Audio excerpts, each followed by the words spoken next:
Sherri, thank you so much for taking the time. We're on the opposite ends of this this continent here, right? I'm in Oregon. You're in Maine. Um, I guess with the magic of technology, this is as close as we can get to each other.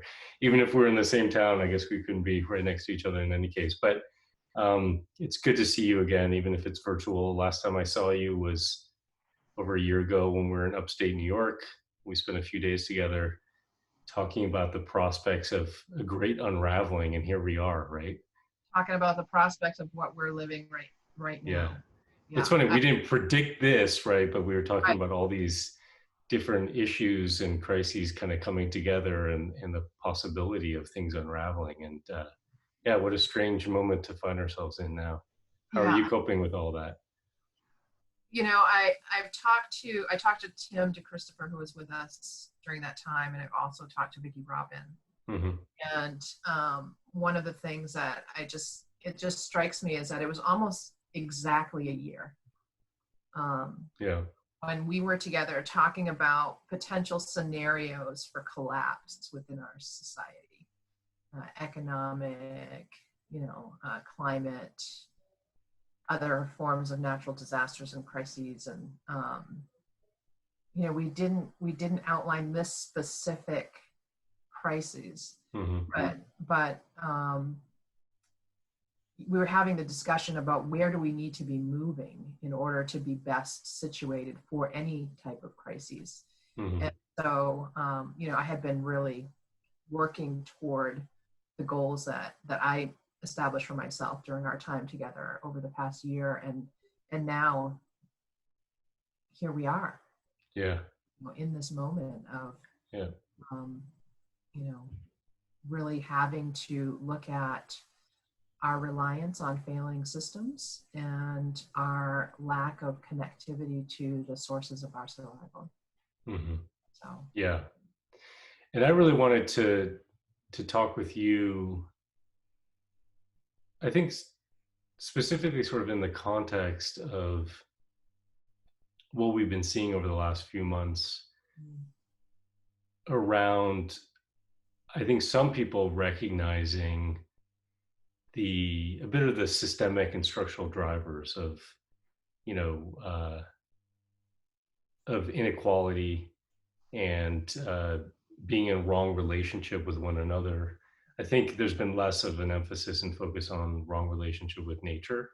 I think we've been so consumed in terms of thinking about the impacts on humans right now with the pandemic. But then I think, you know, seeing people, and this is a good thing, I think seeing people recognize now this whole idea of essential workers, people that, our economy has taken for granted, um, and is still largely taking for granted now, but is recognizing our dependence upon them. And then also, I think obviously with the protests that we've been seeing around, police violence, particularly aimed at African Americans and the history behind that, and I think some folks recognizing white privilege and starting to think about this sort of the systemic injustices and racism built into the system. I really wanted to talk to you about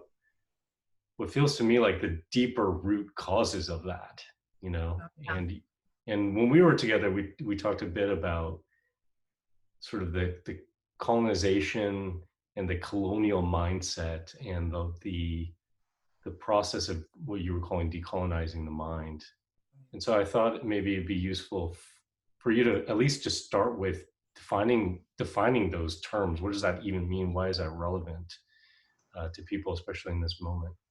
Yeah, I think that the thing about colonization is that and the work around decolonization is that it often gets confused with anti-oppression work, so that people don't really know what colonization is. And so I think that looking at the distinction between colonization and oppression, when we're talking about colonization, it really is the relationship that exists between settler colonialism and indigenous populations. And so the word colonization actually comes from this Latin word colonus, which meant farmer or tiller of the soil, and it's really morphed into this destroyer of the soil, based on this terminology of terra nullius. One of the things that that colonization is really rooted in is this idea that the land in and of itself has no value. This Lockean theory of land, if it's not being put to some beneficial use, and that beneficial use is tied to profitability and capitalism. And so when people came here to this continent, when we're talking about colonization of the Americas, colonization of Turtle Island or North America, we're talking about the fact that the founders viewed this land in terms of terra nullius. And there's this Ben Franklin quote where he says that, the Indian people that were here, the indigenous peoples that were here, were just a sketch in red crayon, placeholders in history, waiting for the true lords of the land to arrive, meaning the European colonizers. And so even though, we were here since time immemorial, our people, my particular tribe, we have our roots deep in this land. We can trace our lineage back to the place where we currently still reside, more than 15,000 years. But as far as the colonizers were concerned, we didn't exist because we didn't exist within their framework. And so it's this very narrow, myopic view of the world and what it offers to those who see it through the colonial lens. And so when we're talking about colonization, it's about settling an area that's previously unoccupied by others. But in truth, it's settling among and establishing control over indigenous peoples and their lands and their waterways, their ways of life. It's called settling, but it's very unsettling. It comes in and it's like this cultural bomb that just destroys the existing peoples of that place and tries to impose the value systems of the colonizer upon those people and strip away all of their diversity and their cultural identity, and to try to homogenize them into the way of being and way of thinking and of the colonizer, which is very destructive in terms of just having healthy systems, right? Like if we think about the natural world, we have incredible biodiversity, which keeps our ecosystems healthy and thriving, right? It's a measure of the richness of the biodiversity within that ecosystem. It's the same thing within our bodies. We have all of these systems and structures that work in harmony with one another in order to keep us fully functioning and healthy. And so why do we think within our societies that homogenization or acculturation, assimilation is healthy for society? That's what colonization does, is it strips away all of that diversity and imposes a value structure that's based in dominance, oppression, genocide, slavery, all of the worst behaviors that humanity has expressed throughout history. And so, colonization is really, in my opinion, a sickness of the mind. It's a sickness of the heart. And so, it's something that everyone has a vested interest in rooting out. Now, you talked about sort of the Lockean view of land, right? Is it being worthless unless it's being, put to quote unquote productive economic use? And you talked a little bit about the exploitation or the eradication of indigenous peoples. I remember you when we were together, you talked about the history of this sort of going back. This is before kind of, British colonizers, coming to the United States, what became the United States, right? You talked about the people bowls that were, maybe you could talk a little bit about that, sort of that history and the view of land and people, that were in kind of the quote unquote New World. Yeah, I think it's really important to recognize that um, especially for people of European descent who kind of like get really defensive and balk against this talk of decolonization and structural racism and systems of oppression, because they have a hard time separating themselves from those systems, those structures, the benefits, the privileges that have accompanied the movement of that mental and spiritual illness across time. But the European people were colonized before we were colonized. And so you think about the Inquisition, it was, they were drowning and burning their own women before they came to our lands and began doing that here. And they were enslaving people long before they came here. And so if we go back to the very beginning, like before Common Era, 3000 BCE, the first commodity that entered into the exchange market was the body of a woman in exchange for land. In the arranged marriages between families for the preservation of control over the land, the woman's body became the first product in that exchange market. And so then we move from there into slavery. And those papal bulls related to slavery and that are now incorporated into US law under the Marshall Trilogy are these three particular papal bulls that are known as the Doctrines of Discovery.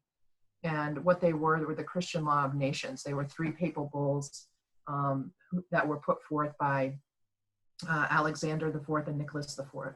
And the first one, Nicholas, was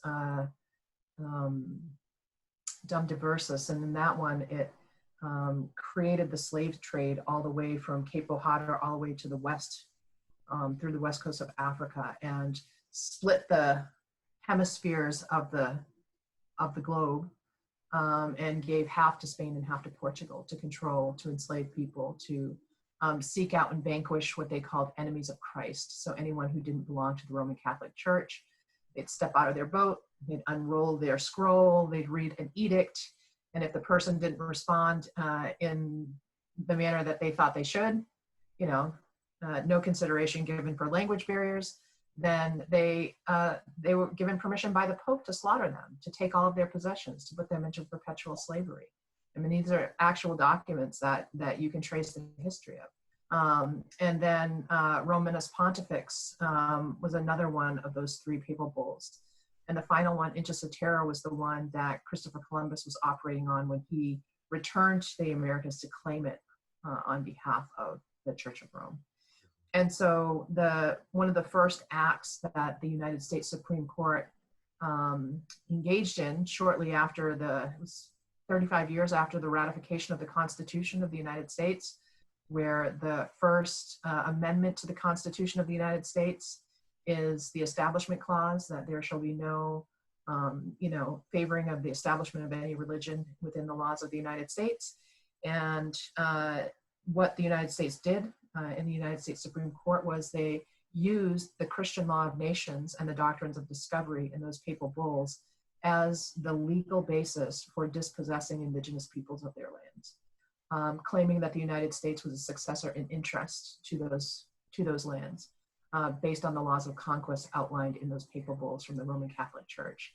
And so they violated their constitution in the very first act that they engaged in relation to indigenous peoples on this continent. And so when you think about that being the basis for the history of laws that allows the United States to maintain control over this land base, and understand that that goes back to the 1400s and was recently cited as late as 2011 by the United States Supreme Court because it's still standing law.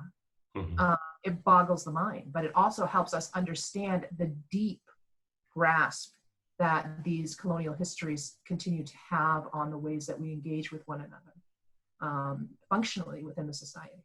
Right. I mean, you're talking about legally.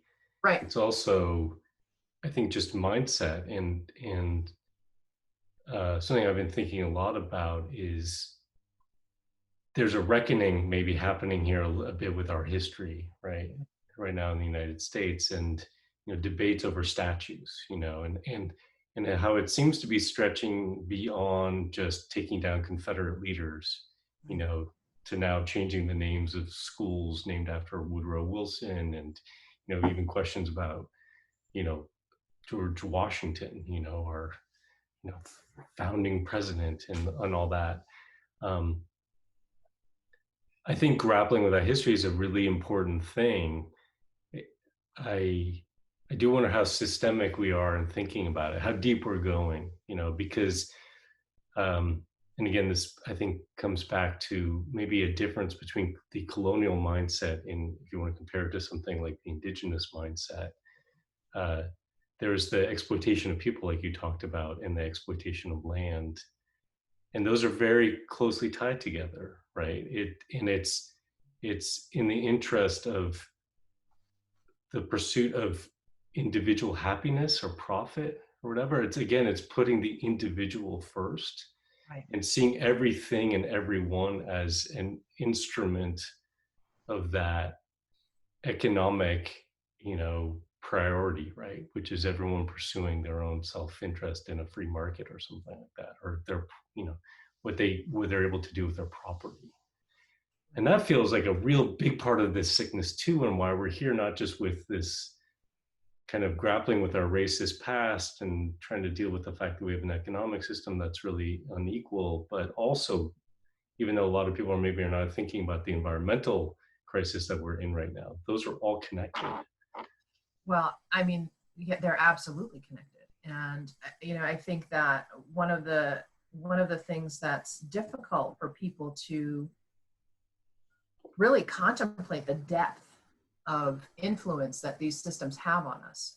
You know, that there's really three major areas where colonization is completely infiltrated into the governing systems and structures within our societies. We talked about, you know, law and politics, right? We talked about, you know, Ben Franklin's view of Indigenous people. Ben Franklin is revered as being one of the greatest men the world has ever known, right? Also religion, papal bulls, tied into the law and politics. And then we get into education, and you know, the educational system was actually structured to uplift and support these systems and structures that had such an incredibly inequitable, biased, singular point of view that in order to be able to correct our course, we're going to have to really get into that, dismantling all of the systems and structures, primarily looking at those three, looking at how you know, religion has influenced the minds of people. What is it within, you know, and we've talked about this. I do, you know, I could easily teach an entire semester on decolonization, and I do often teach decolonization in every course that I teach at the university level. But I also do a series of teachings on decolonization, and so we can't get into the entire process of that work, decolonization, anti-oppression, anti-racism work in that short period of time that we're going to be together. But you know, we really have to look at dismantling structures that perpetuate the status quo. And when we think about the importance of representation and symbolism, being able to take down these symbols, these representations of the history of dominance and oppression and genocide and slavery, inequity that have plagued this country. They have been a plague upon this country since its founding, you know, and you can't correct something that was started so wrong. There has to be a complete dismantling and a complete rebuilding. You know, maybe there are some of the wood can be salvaged, right? But the entire structure has to be taken down. And so people who believe that we can fix from the inside the system's not broken. The system is doing exactly what it was designed to do. It was designed to maintain the status quo state of inequity and superiority for a very small demographic of of the population that is rapidly disappearing. And so, there's all kinds of things that are going on. The complexity, not just socially, not just in regard to justice, not just related to the evolution of our consciousness, but on every level across the board is being called into question right now. It's requiring our attention and our nuanced attention, not just, I say this is happening, but we have to be really nuanced about how we're handling it and not just come in and become conquistadors ourselves. Right? Yeah, I want to actually probe that a little bit, because I'd be curious to know your opinion on this. So, on the one hand, the symbols of oppression and taking those down can be a powerful step. On the other hand, how do we address those things? How do we, take down the structures of oppression and build something anew without having how do we do that in a way where we're having this nuanced recognition and a real internalization of this? So one of the things I guess I worry about is simply taking down statues, let's say, yeah. or shutting down opinions and perspectives that maybe are ignorant, and saying that's wrong. You know what I mean? How does that allow us to kind of really reckon and grapple with this history and go through a more deep transformation? I think that there are, we have been conditioned to be competitive and to be cutthroat. We have been conditioned to believe that the way to solve a problem is by conquering the problem. Mm-hmm. So conquest has been the modus operandi for 17 plus centuries. And so when we're thinking about how do we solve the problems that, we'll say 2 millennia. We know it's been longer than that, right? How do we solve the problems of 2 millennia that have compounded upon one another and built to the current reality that we're inhabiting together? That can't be done in a soundbite. Mm-hmm. And I think that the other thing to think about in regard to that is that we have people at various levels of consciousness who are coming to this awakening, if you will. Mm-hmm. There are some of us who are we're tired. We have been awake for a very, very long time.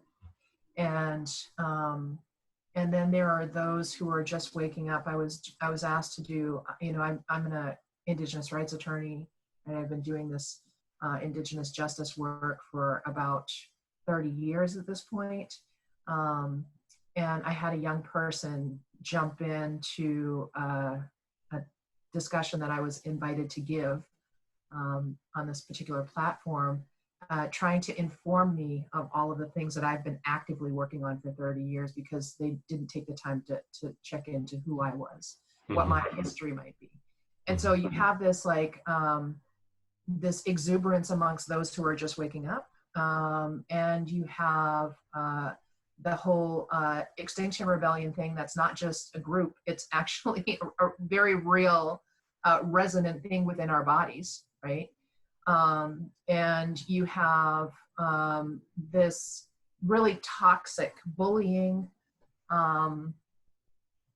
exclusionary cultural paradigm that we're trying to move out of.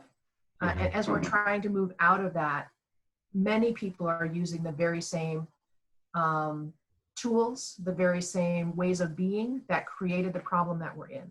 And so when we're talking about cancel culture, we're talking about conquest, right? When we're talking about a lot of things that are being done that are kind of counterproductive to where we want to go, and that are actually just a perpetuation, a new face. Because colonization, we're supposed to be living in a post-colonial era, absolutely untrue. Colonization is alive and well, it's thriving. And so when we think about that, it just changes names, changes shapes, changes faces. And so when we're thinking about where do we want to go in the future, we really have to be willing to do the work to call ourselves out, and to call others in who we're engaged in battles of conquest with. Otherwise, we're just perpetuating the cycle, and we're doing what everybody before us in history has done, which is to perpetuate a cycle because we think we're the good guys and they're the bad guys. They think they're the good guys and we're the bad guys. And so if we're going to just keep perpetuating these cycles of conquest, we're not going to get anywhere. And so, we really need to look at that because, the most powerful thing that was ever said is, that you can't use the master's tools to dismantle the master's house. And so when we're thinking about colonization, we can't use the practices of domination and colonization, conquest and genocide, to eliminate those things from our society. We just can't. You can't use those things, whether literally, figuratively, theoretically, and expect to have a different result. We have to be better. We have to be better. We have to be willing to do the work, which is really hard. It's much easier to come in with a wrecking ball than it is, to come in with some delicate tools to really look at how do we dismantle this without crushing people in the process. Mm-hmm. How do we recognize that that there is no acceptable collateral damage when it comes to life? Life is sacred, and really shifting the way that we're thinking, because we're still thinking in regard to a colonized mindset when we're addressing some of the problems that we're facing today. So what does it mean then? I mean, this feels like such such an enormous kind of amorphous challenge to think about. If we recognize that we effectively are, it's like, the whole metaphor of the fish in water, if we've been swimming in these waters, mm-hmm. and for so long, so many generations, that we're not even aware that there's a different way of thinking. How do we do that? Is that turning towards other humans who think differently, learning from other species that think differently? What does that even look like?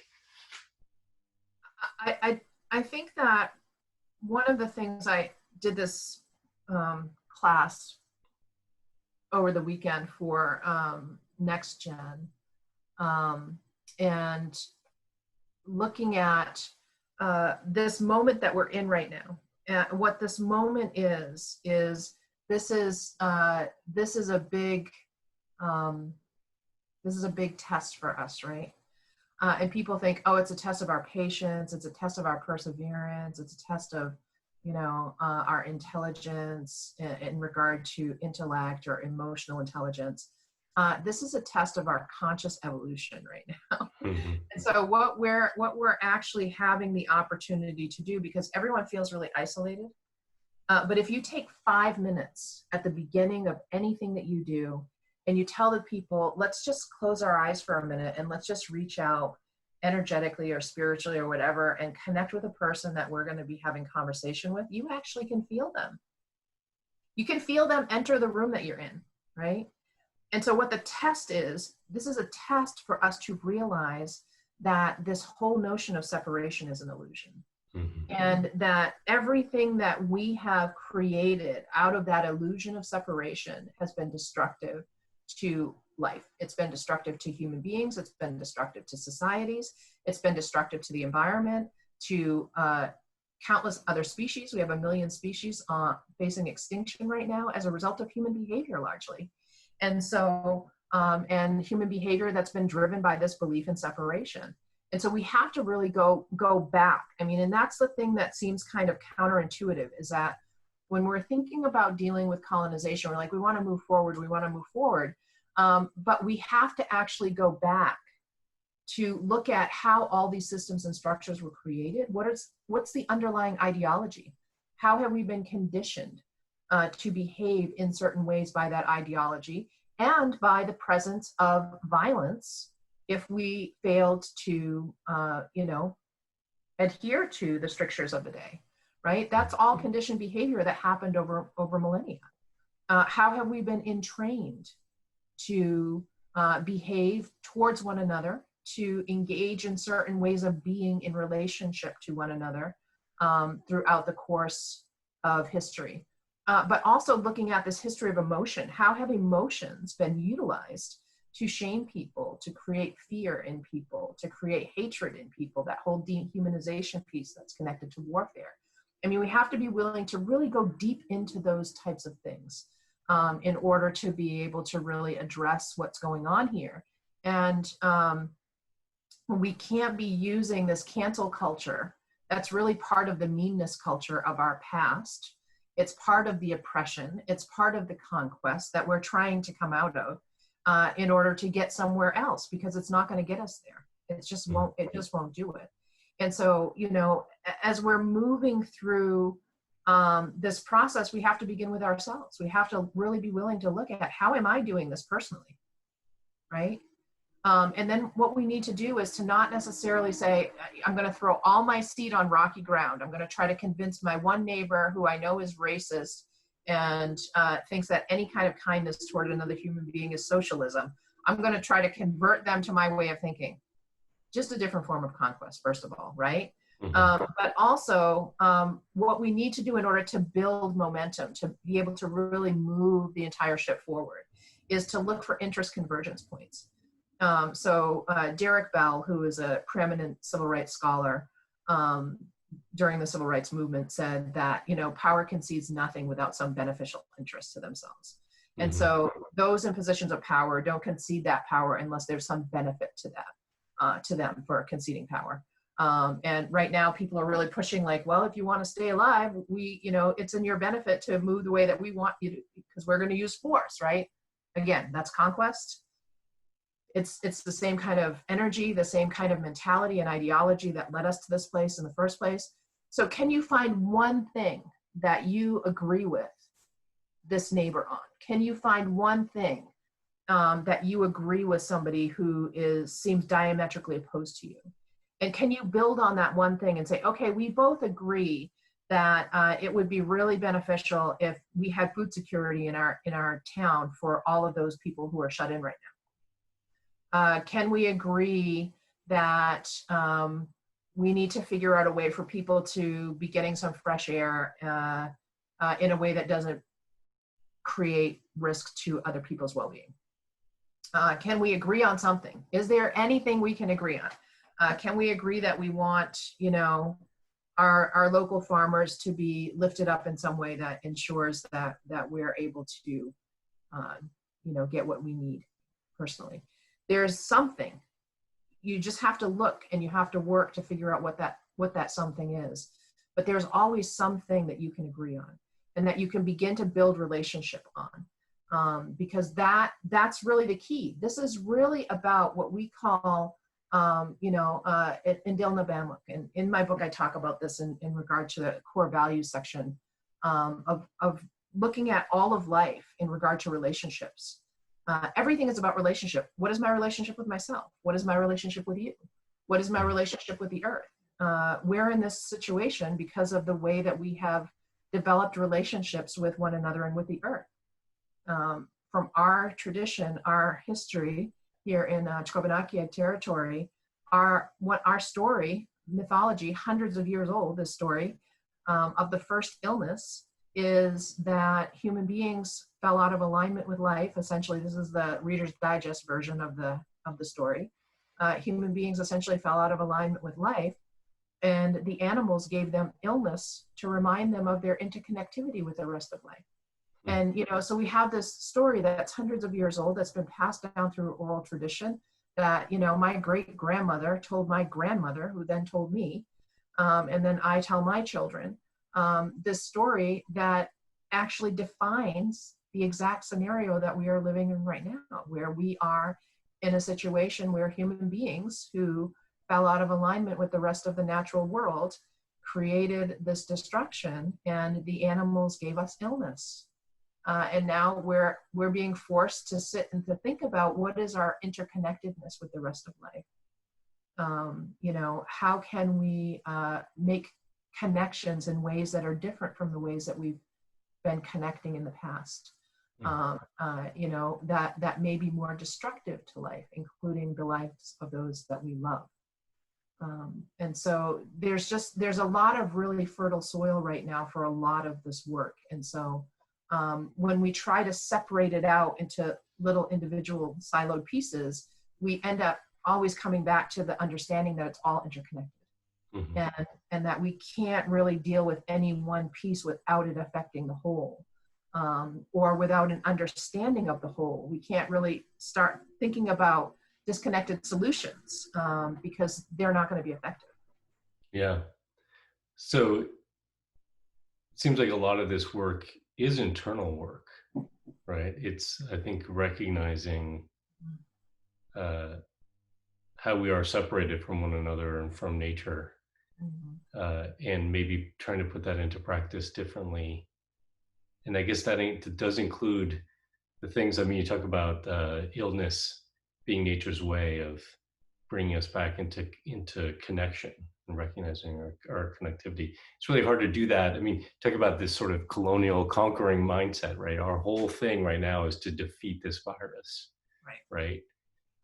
We have a war against this virus. This virus is attacking us. It's really hard to say, no, we need to embrace and welcome and see the value of a virus that's actually threatening the lives of, and has taken the lives of many people. It's the same as dealing with colonization, right? It's the same thing. We have to go back to look at the root cause, and we have to start working with that root cause and then bring ourselves forward. Right. Because if we don't, this is going to be child's play compared to what's coming next if we don't get it together, right? Yeah. And so one of the tricks of that whole colonization of the mind is that it causes us to doubt ourselves, right? It causes us to believe that there is no other way to live other than the way that has been uplifted by the colonizer, promoted by the colonizer. It's too deeply entrenched. We can't change it. That part of that, the virus of colonization and the virus of capitalism, those things are deeply connected. We have systems, a whole entire economic system that is based on principles of exchange.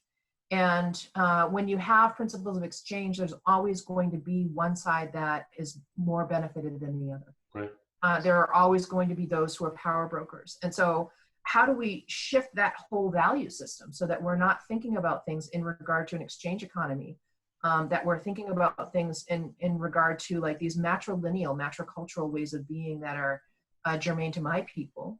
That a friend of mine who has really studied matriarchy and matrilineal ways of being for decades, this beautiful woman named Genevieve Vaughn, who's written extensively on the maternal roots of the gift economy. And so looking at how this matrilineal way of being, where this woman-centered societies, everybody was taken care of in an equitable way because everybody was treated as kin. And operating from our perspective, we come from matricultural ways of being, where it's a mother and grandmother focused center to our communities, looking at how can we make sure that everyone has enough? How can we make sure that life is preserved? This whole principle of like counting coup on an enemy was the whole purpose of that was to get close enough to them where you could actually take their life, and leaving a trinket or taking something of theirs to let them know I was close enough to take your life. But I valued your life and the sacredness of your life enough not to do that. And now I'm asking you to value the sacredness of my life. Just understanding that there are different ways of being and different ways of communicating with one another. There are different ways to think about the structure of value, how we assign value, because we've broken down and commodified ourselves into individual saleable pieces as well, to the point where we don't know who we are anymore. There is an absolute— We're consumers, right? That's our job. We're consumers. We're either consumers or we're commodities, right? We're one of two things. And so The joke that I always tell in my trainings, which is you know, you have to laugh or we'll cry because of the truth of it, is if we want to understand the depth of the mindset, when somebody is single in our society, people say that they're on the market. Right. And so we're selling even our most intimate, most important and critical relationships, or we're looking at them as being saleable. And so when we think about the way that we assign value, if we truly believe that everyone is born with a unique gift that is specifically attuned to the time that they're born into, and we think about the ways that we commodify ourselves and the ways that we break ourselves up into saleable pieces, how do we ever emerge as fully embodied beings capable of sharing whatever unique gift we have with the world if we can't be whole because we're broken down into saleable commodified pieces? And so there's just so much that needs to be unwrapped here. And that's how I've been spending a lot of my time while we've been in quarantine, is having discussions on specific aspects of that. And how do we unpack that? How do we begin moving ourselves into a place where we can come out of this as whole beings, where we can come out as really powerfully creative thinkers, where we're capable of reimagining our ways of being in the world so that we can collectively co-create the type of world that we want to live in. I was at this environmental conference where I was invited to speak several years ago, and there was a woman there, and I can't remember her name, but the most powerful thing that I heard that day, and there were a lot of amazing presentations, was this one question that this woman asked the audience: why are we collectively building a world that none of us would individually want to live in? Like, we would never individually choose to have the world be in the state that it is right now, but collectively, this is what we're creating. Why are we doing that when we have the collective power to co-create a completely different reality, a completely different way of being in the world and in relationship with one another and the rest of life? That's the question we should be asking ourselves right now while we have this time to reflect, is, you know, why are we doing that? Recognizing we don't have to do it.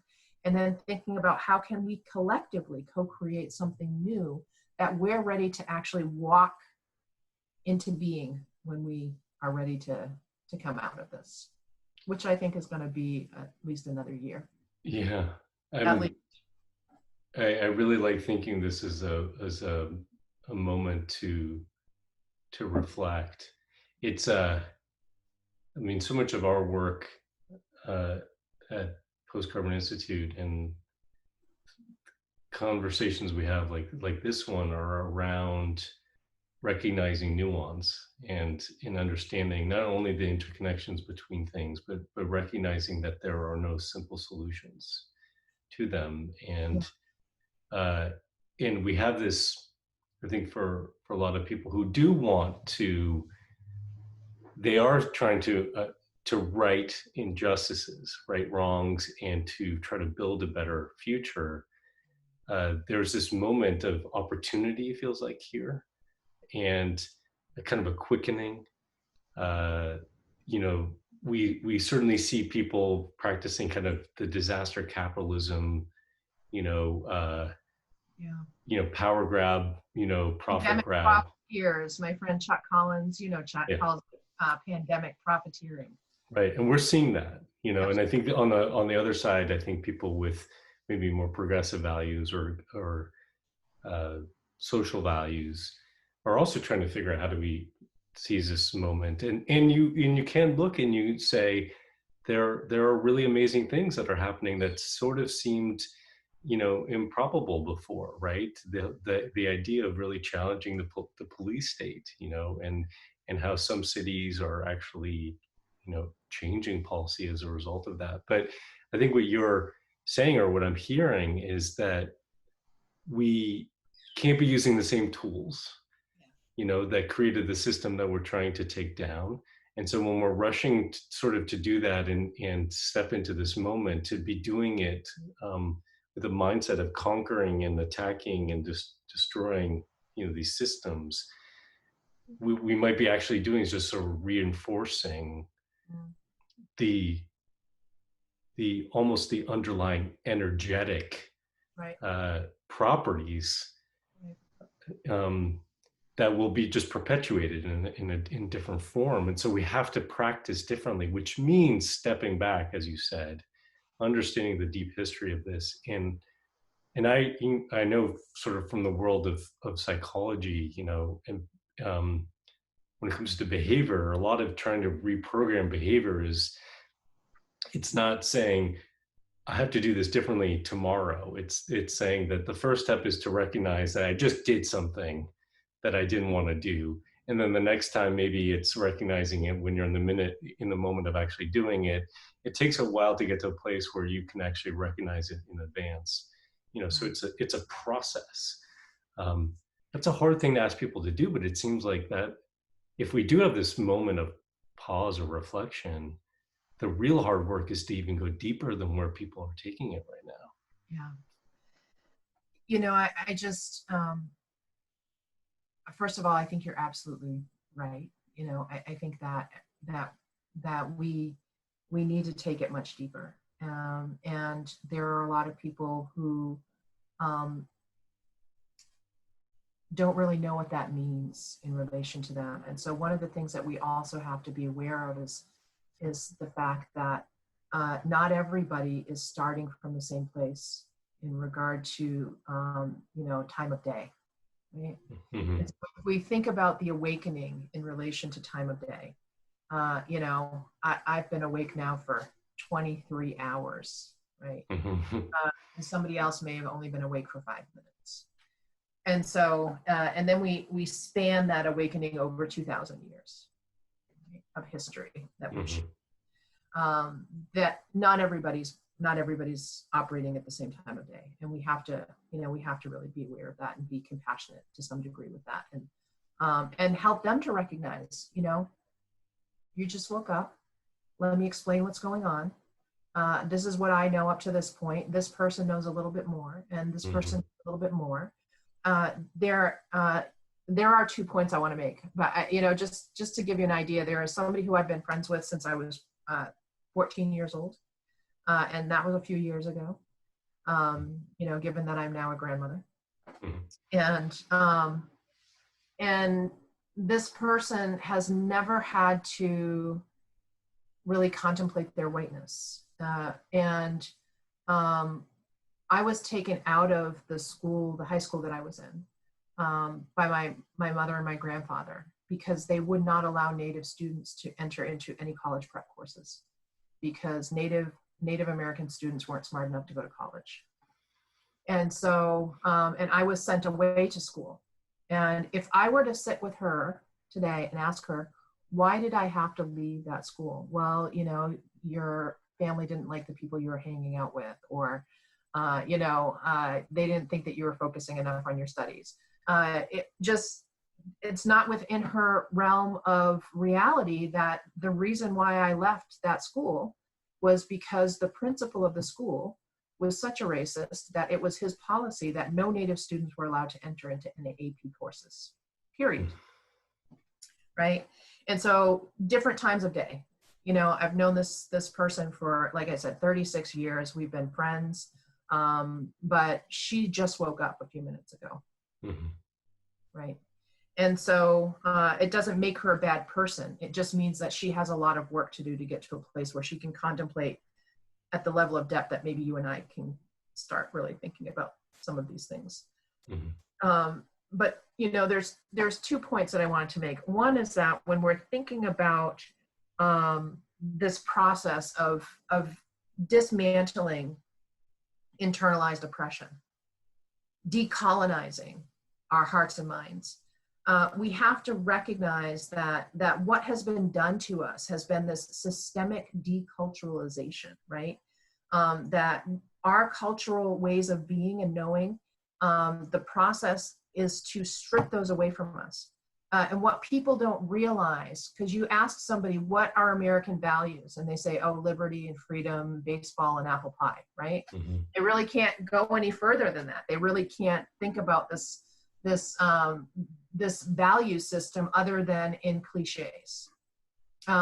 Because all of the values of those who have been either forced to come here, those who have been here since time immemorial, and all the others who have come willingly, in order to be part of this melting pot, they've actually stripped away their cultural values and tried to fit into the American mainstream society, which is based on genocide and slavery and dominance and oppression, right?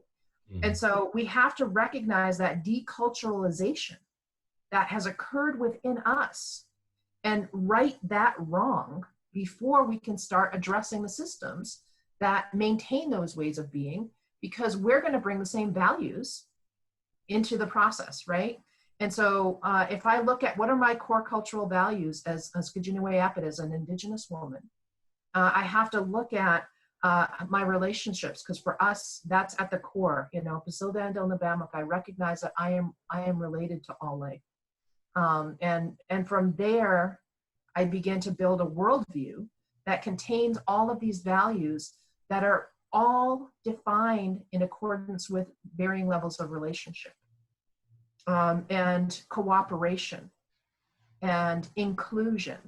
And if we look at mainstream society, it's all competition, exclusion, right? Our value is not defined by who we include, but by who we're capable of excluding based on the status that we hold within this false hierarchy that's been created. Mm-hmm. So we have to really look at that deculturalization and that stripping away of our core values and decide for ourselves, what values do we truly hold? And, again, we go back into our cultural traditions. What were the traditions that we held at one time before they were stripped away? And go back as far as you need to, right? Make assumptions. I assume that my ancestors, wherever you come from, lived in a better balanced relationship with the rest of creation.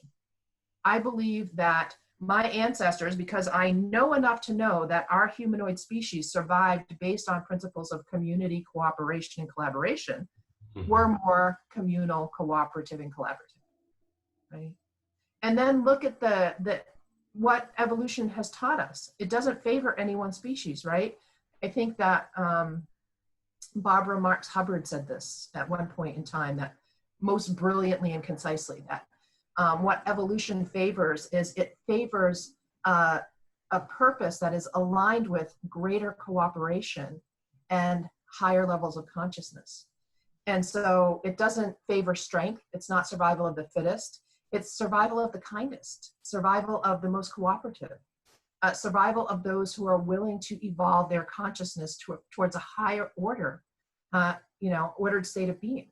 Mm-hmm. And so, when we start to bring all of that into the mix and have that really inform the way that we're thinking about our present moment, we see that we're just scratching the surface with a lot of the public discussions that we're having, that there is an opportunity here for us to go really, really, really deep.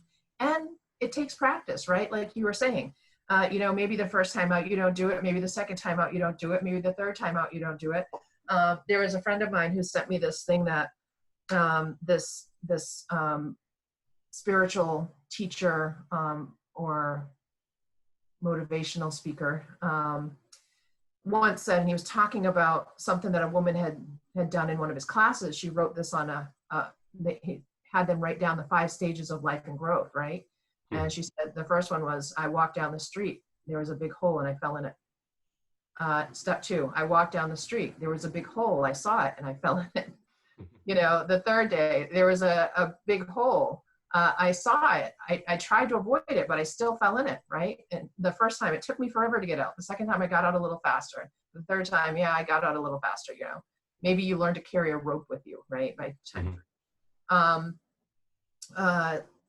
Step 4, I walk down the street, there's a big hole, I walk around it.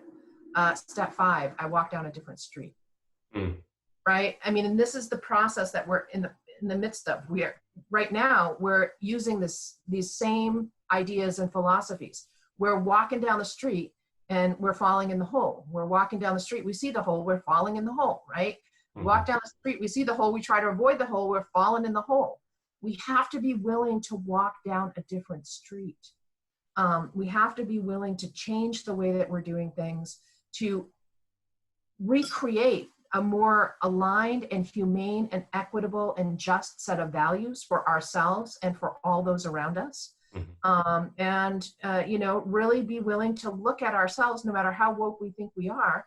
There's always work for us to do. You know, the stay in your lane and cancel culture that I mentioned earlier, all of those things actually create more division between us than it does unify us, right?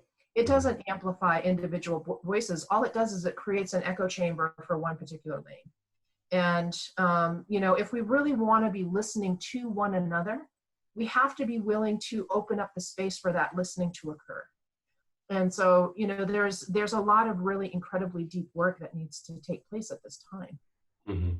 You said there are two things. I just want to make sure you covered them Yeah, both. I wanted to talk about the deculturalization, that people really need to recognize that this whole process has stripped away our value systems and replaced them with the value systems of colonization and capitalism. And that if we want to be able to address it, we have to look at that deculturalization, no matter where we come from, and start to really think about, what are my values beyond these values that have been imposed upon me? So that was the first thing. Yeah. The second thing was the, you know, 5 steps, let's get ourselves onto a different street. Yeah. It seems like some of this comes down to empathy and forgiveness on some level. Like there could be, you know, using the metaphor of walking down the street, you could kick yourself, you know, for making the mistake over and over again or whatever.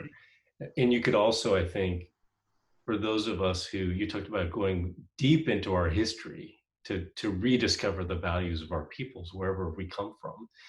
I think there are a lot of people that don't feel a connection to that. They're not in the place that their people came from.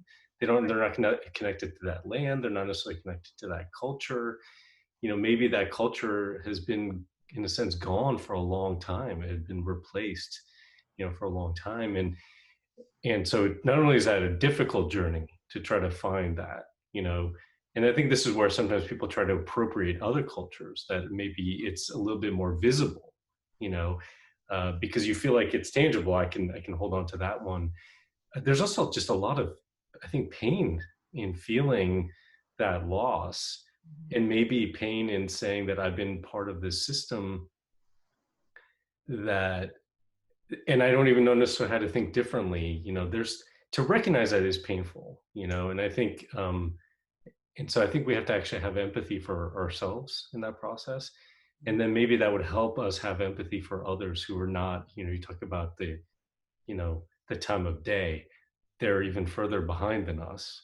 Right. You know, the alarm's going off and they keep hitting snooze. Yeah, it does remind you of Groundhog Day a little bit. But yeah, you know, and trying to maintain that sense of empathy, I think is really important. And I'm really glad you brought up sort of the cancel culture stuff, because I do worry about that too a bit, which is, it's not to say that we need to tolerate, you know, some of the most oppressive and hate-filled and violent and dangerous, you know, views in our country, in our society, but to shut down all views that are different than our own doesn't feel like it's going to get us where we need to go. Right. Yeah. I mean, and that exists between groups. There have been a number of times where I've been invited to speak with, you know, groups of people from a number of different backgrounds, supposedly representing a spectrum of diversity, where members of other groups have really tried to shut down the voices of everyone else. So when we say, you know, we have this collective experience, you know, Indigenous people and Black people have very similar trajectories, even though we had different goals coming out of it. You know, where people have been like, oh no, you can't mention Black people at all, right?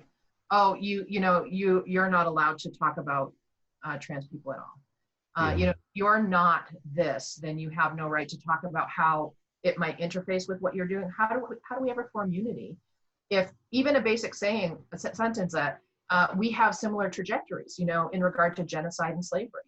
They both came out of the same history, the same papal bulls, right? We have different tracks that we followed going forward from those points of reference, but there were systemic things that were structurally done specifically to keep us divided.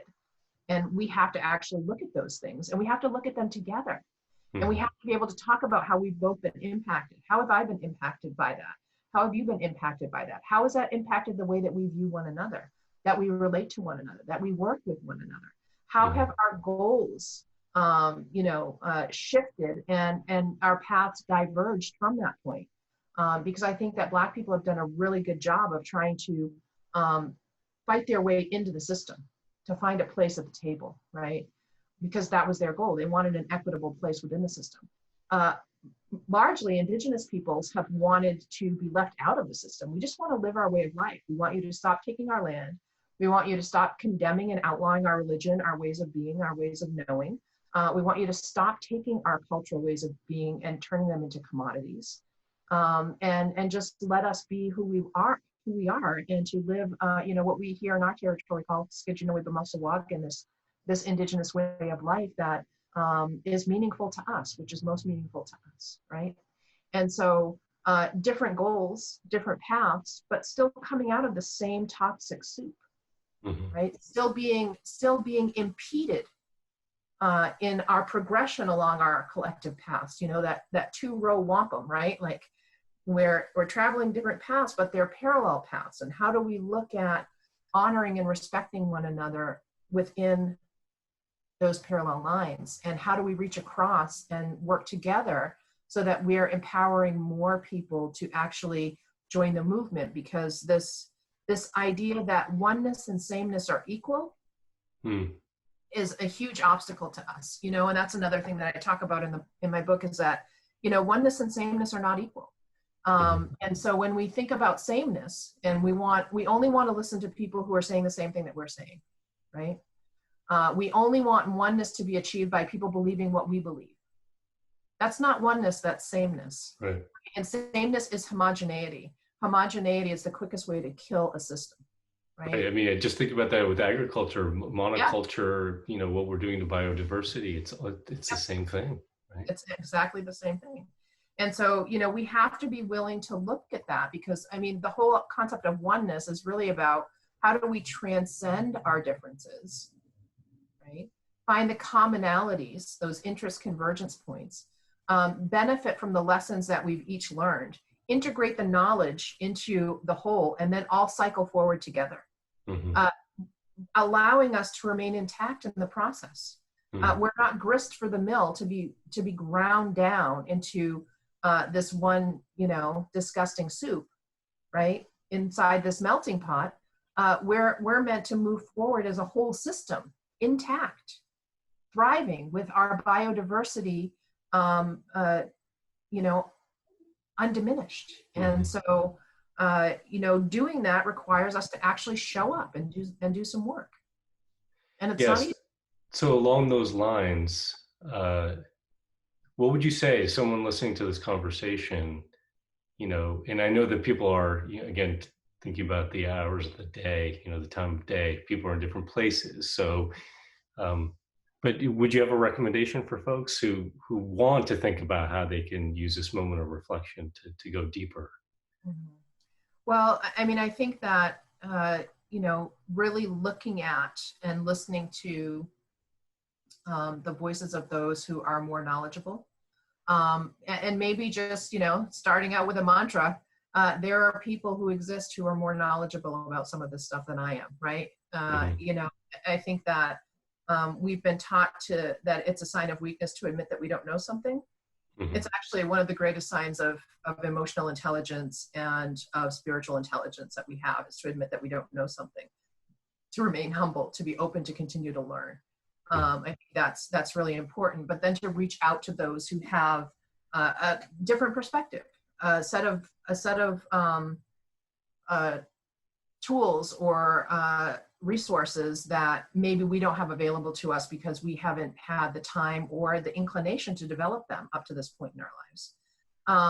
I think another thing for people who truly want to do something, who want to be a part of this awakening movement, is to understand the difference between solidarity and support, and to also think about their notions of solidarity in relation to anti-oppression work, in relation to anti-racism work.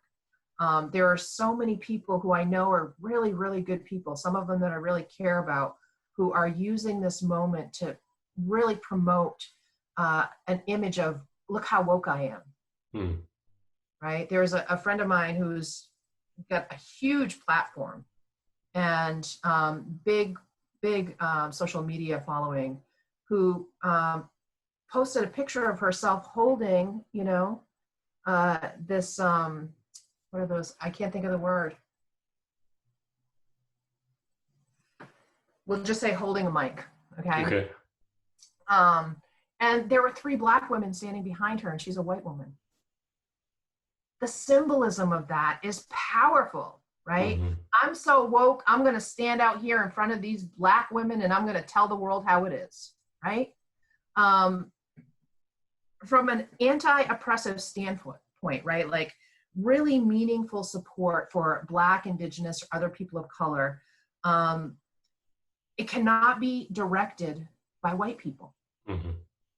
And so taking leadership roles within that movement means being humble, honoring frontline voices, centering frontline voices, recognizing that even if you think you can speak more eloquently than somebody who maybe is coming from a marginalized community, the importance of opening space for the pain-filled voice of that person to come forward is critical. It's critically important. And so, understanding that aspect of being involved in the work, I think, is really important. And there are some incredible tools out there for people to utilize. And me and so many other people have a lot of information on our various websites and Facebook pages and things. But also to recognize the distinction between support and solidarity. And so you can't claim to be in solidarity with somebody if that's something that you can, pick up and put down at will, right? Maybe you're supportive of it, but you're still operating from a place of privilege because, I have the privilege of being able to support you or not support you. I have the privilege of being able to show up or not show up because I'm not really being directly impacted, right? And so part of that process is really understanding that, Bell Hooks talked about this, that, support can be given and taken away just as quickly. But solidarity is like real alignment with the interests and shared beliefs and goals. And I think that part of that process, one of the things that I teach about is about having white people understand the impacts on them. There's these 5 stages of impact on white people in relation to the type of privilege that society has structured around them that actually impedes their growth and development as conscious beings. It impedes their ability to have the type of world that they claim to want to live in. It impedes the creation of equity. It impedes the creation of justice. It impedes harmonious balance because it's systemically created to actually exclude all of those things that you're saying that you want to have included in the society that you want to live in. And so if you start looking at them socially, psychologically, emotionally, economically, right? In all of these different ways, you recognize that, I really do have interest. I have shared beliefs. I have shared goals here, which means that I need to stand in solidarity, which is a maintained ongoing commitment to my own development and in relation to the work that needs to be done out in the world. It's a 2-part process. It's a internal and then manifesting that that understanding into external action out in the world. So yeah, it's a journey.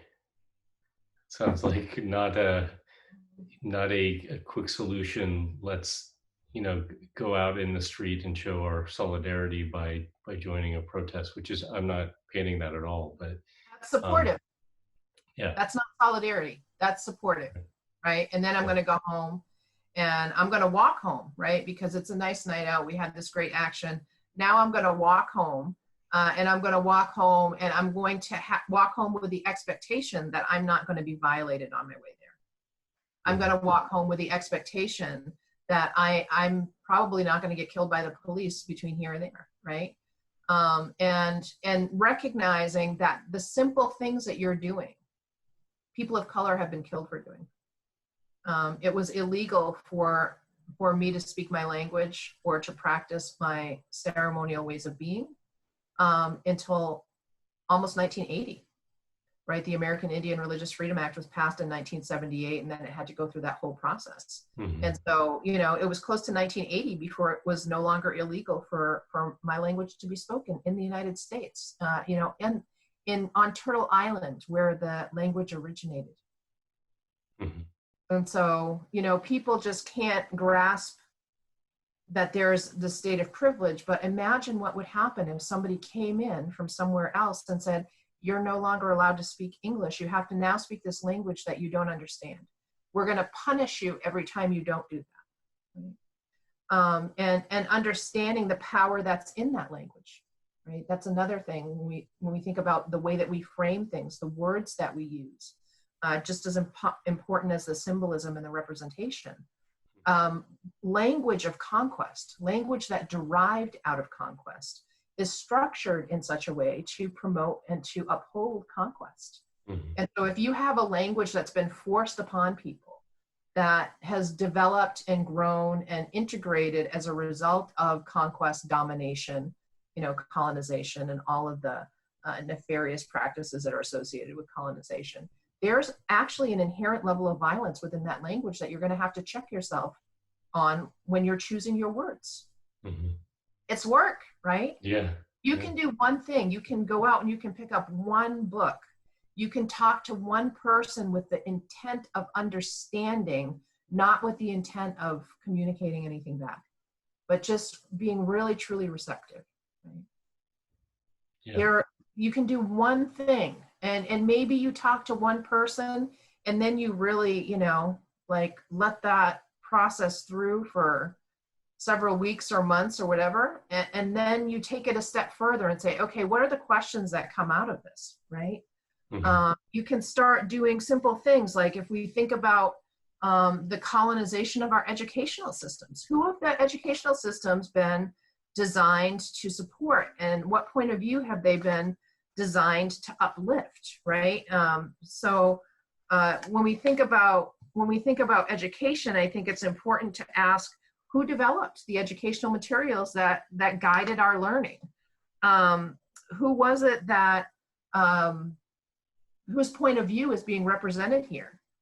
Who is represented in the images that we uphold as being admirable, right? What culture is dominant in the learning environment?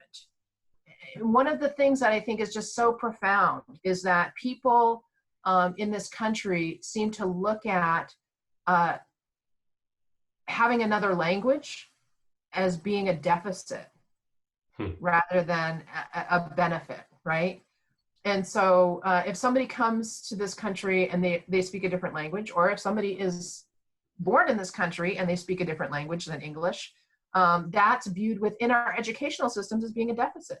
And so English as a second language students are put into a program that is viewed very similar to special ed within the educational system. And those students are automatically looked at as being deficient. That impacts the way that other students see them within the structure of society. They're automatically seeing those who don't speak the language of colonization as being deficient. And it could be internalized themselves, which is even more damaging. Yeah. Right. And so, yeah, I mean, and that's part of that deculturalization, right, process, is learning to not be ashamed of ourselves. learning to not look at ourselves and see ourselves as being deficient. Really taking some responsibility for routing out all of these flawed and damaging perceptions that we've internalized and externalized, because there are a lot of people from different groups of color who actually look unfavorably on others from different backgrounds. There are people, for instance, from not very many, to be honest, but there are people who say, yeah, we really need to address this immigration problem. Right? Mm-hmm. These are your relatives. These are the people that you interacted with long before the colonizers came over here and changed the whole fabric of the Americas. Mm-hmm. There are people in the Black population who are prejudiced against Indigenous people. There are people in the Indigenous population who, maybe they have religious beliefs that cause them to have biases against people who are from the LGBTQ community. And so there's all of this cross, prejudice, mm-hmm. Because it's not all racism. But there's all of these beliefs that have been built into the structure that causes us to classify people according to the hierarchy of domination, mm-hmm. right? So that if you're a white male and you're educated and you're fertile, right, and you're Christian, then you're on the top, mm-hmm. right? If you're not white, if you're not Christian, if you're not straight, if you're not educated, you fall below the line, right? Mm-hmm. And we build these structures and these hierarchical systems within our mind that uphold the systems that have been created by colonization, domination, oppression, racism, slavery. We're upholding the same systems that we claim to be fighting against by the ways that we think and engage one another. And so, I just feel like I'm saying the same thing over and over again, but we really have to be willing to dig down deep to look at that, because we have to really think about who benefits from the perpetuation of that culture, right? Who benefits from what's been established? Yeah, I think, and I would bring it back to economics a bit, in the sense absolutely. That even if you change, let's say in that hierarchy that you talked about, and it's, it has been, white Christian men, right? And you flip that somehow, do you know what I mean? But there's still a hierarchy, and it comes down to people with wealth and property, in a sense, right. Over everyone else, and maybe, creating divisions among others is a way of making sure that collective power doesn't exist to change that dynamic. If you change who's at the top of that, but the system is still the same, what have you really changed? Yeah, and that's exactly what I was going to say at the end there. And there are four questions that people can, ask themselves. Am I a colonizer? Let me find out, right? Am I an oppressor? Let me find out, right? So look for hierarchical structures, either in policy or even within your own mind, that distribute power unequally or unevenly. You can look for policies that promote one point of view above all others, or at the exclusion of others, that elevate human beings over other forms of life. Mm-hmm. Anthropocentrism. Mm-hmm. When you think that humans are the most important species, it's kind of like people who used to believe that the Earth was the center of the universe, and then they found out, oh my God, we're not the center of the universe. And they condemned the discoverer of that very disappointing truth. Are you talking about Galileo? Yeah. How long was Galileo excommunicated? I mean, it was still like in our lifetime, right? That was right. That condemnation was taken away by the Catholic Church, right? Yeah. And so, the next step is for us to realize that we're not the center of creation as human beings, mm-hmm. and it's equally heretical to say that to some people today as it was Galileo to say that, you know, the earth was not the center of the universe. Mm-hmm. And so, you know, really looking at that, but also looking for paternalistic beliefs where you think, okay, I believe that this other group is deficient or somehow inferior to me because they don't see things the way that I see things. Mm-hmm. You know, it's one of the things that I do is I do international Indigenous rights work, oftentimes related to climate change adaptation. Mm-hmm. So when we're thinking about adaptation strategies for those who are on the front lines of climate change impacts, which are most often Indigenous peoples, one of the things that their first solution that's offered is let's move them into a market economy, right? Let's start moving them into our climate change adaptation suggestion is to move them away from the way of life that has been the only way of life that has preserved life on the planet into the way of life that's been destroying life on the planet. I mean, it just like boggles the mind. And there's this paternalistic belief that you're somehow helping these people, right? Those people who are inferior to you because they're not operating under the same strictures and according to the same hierarchy that you've established for how society is supposed to operate based on capitalistic colonial views, right? And so, like, you're really going to have to wrestle with that. Like, how do we create dependency within the system? Move somebody to a market economy position, and they no longer know how to get their own food. They no longer how to take care of themselves. They no longer know how to live in relationship with the rest of life. It creates this dependency, but also it creates a sense of disempowerment within the individuals or groups so that they're more likely to fall under the power structure that's been so destructive, right? I mean, there's this whole pathway. And then looking for the ways that whatever policies, practices, beliefs that you hold, thoughts, ideologies, disproportionately harm or exclude certain populations of people. So if you periodically ask yourself those questions, right, and you make those kinds of inquiries, then you can start to really explore and examine, is what I'm doing actually in alignment with the same patterns that have historically brought us to this place? Or am I beginning to move outside of those parameters into something that actually has the hope of creating something that is more equitable, more just, more humane, and more balanced, and more in alignment with the values that I truly hold at the core of my being? You know, and I think that until we ask those questions, we're going to have a very difficult time moving forward. Yeah, I really appreciate this conversation. I think there's a lot of takeaways for me, but one of them that I'm going to try to hold on to is that it's transformative work that we're talking about, and it is not going to be done overnight. There's a process of being patient and still persistent, right? So that's really important, because when we're talking about this, we have to remember that we want to be transformative. We don't want to be transactional. Right. And so all the work that we're going to be doing to move away from this colonial capitalist system has to be done outside of the transactional realm, into the transformative realm. So,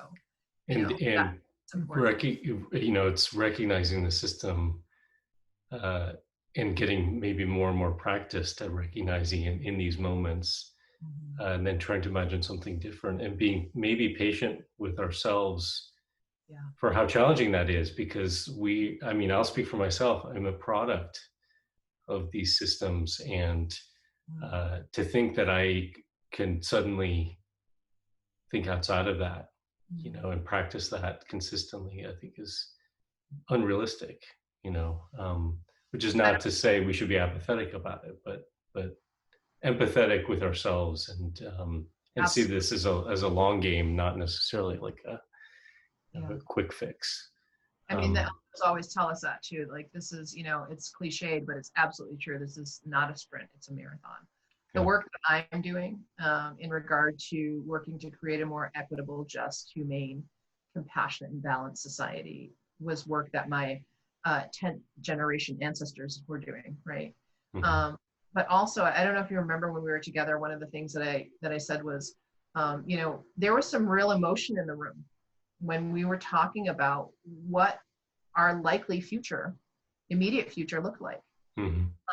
And there were some men in the room, probably some of the women too, but specifically some men in the room who were taught to be part of this patriarchal system that views the offering of choice as weakness, that has trained them to be competitive rather than cooperative, so that they just want to convince people that their idea is right and that's winning, right? Mm-hmm. And who have been trained their whole lives for a world that is rapidly, disappearing before their eyes.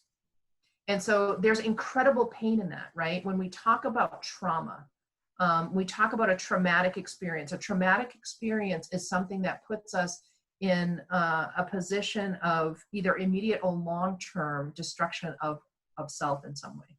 Mm-hmm. And so when we're looking at what we're asking people to do, it's traumatic for them because they're being asked to look at everything that they've been trained to be, everything that they've been prepared to be, especially if they're like my age or older, right?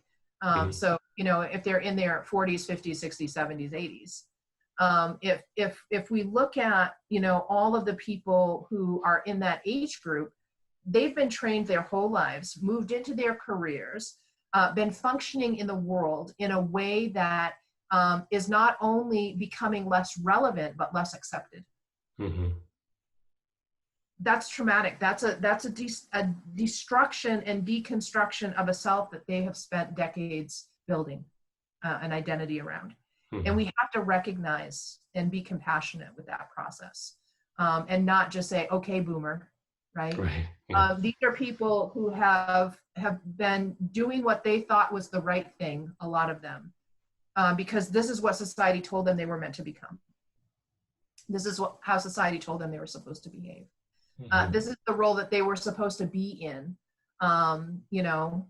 in regard to their gender identity, right? In regard to their socioeconomic status, in regard to their level of educational capacity. And so, when we start looking at all of these things, we can't move into any of this without some compassionate awareness of the trauma that's, inherent in the process of that transformation. Yeah, and I think, not necessarily people that were in the room with us, but I think there are many people in this country. I think if we don't have empathy for that, and we just shut it down, I think some people turn towards the kind of Trumpian, anti-political correctness thing because they feel like their identity is under attack, and it is. I mean, right. Let's be clear. It is under attack. And we can be sympathetic and empathetic right. to the fact that it is under attack. Right. But to have a kind of a quick dismissal, okay, boomer, or get over it, or whatever right. It is, right. I think is not showing. It just even from the standpoint of being successful and productive, there might not be a winning strategy, to do that. Though I understand the motivation. I do. Yeah, and I understand also that there are a lot of people who have been shut down for a lot of years. Right. There are a lot of us who have had to spend, all of our life and invest a lot of blood into this process of actually being heard, to be in a position where their voices are heard. And the pushback that's required, it's like in some of the trauma work that I do, one of the things that I talk about is how when your voice has been oppressed or suppressed or repressed for a long time, it's very hard for you to speak your truth. And there were times in my life when I was working through my own trauma where there were things that I wanted to say that I could literally feel them right here. Like I could feel them bunching up right here, and I'd have a hard time swallowing physically.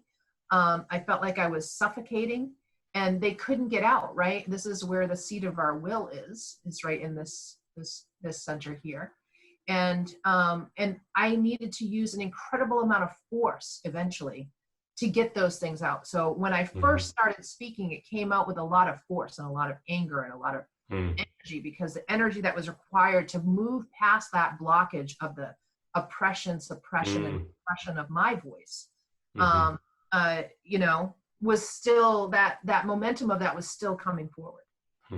And then over time, it evened out, but it took a long time. And so I also understand the force that we're feeling, you know. But we have to help people to understand that process, because what they're hearing from others is, you know, you're just angry and you're flawed and you're right, instead of, you know, I really understand this process because I did the same exact thing, and what I learned was this. And you know, is there space within you to really think about, you know, how has my voice been repressed? How has my voice been oppressed or suppressed, right? How have I been inhibited from feeling my own power? And how is that now coming into play in the way that I'm engaging the rest of the world? You know, and there are subtle ways to do that. You never start right in the fire, right? You start outside the fire and you slowly work your way in. And so there's an urgency to this time, because people are like, we have this moment, we have to, you know, but like I said, my, you know, 10 times great grandparents are doing this work. And, you know, my 10 times great grandchildren will be doing this work to some degree, right? But we have an obligation to move the work forward. And we can't do that unless we're really willing to look at all of the obstacles that are in front of our tires. Yeah. It's so bringing back to this idea of an unraveling, you know, I think we're going to be in this for a while, and we have to be very mindful and actually soulful in thinking about what we're stitching back together, you know, coming out of it, you know. Well, I really appreciate this, Sherri. It was a lot of things I think that I'm going to be mulling over myself, and hopefully folks who've been watching and listening have that as well. So I really appreciate it. You know, I'm mulling them over constantly myself, my friend. So I think that we're all on this journey together, and I thank you so much for holding the space for people to have these kinds of contemplations, and for these discussions to happen, because it's absolutely necessary. So thank you. Thank you.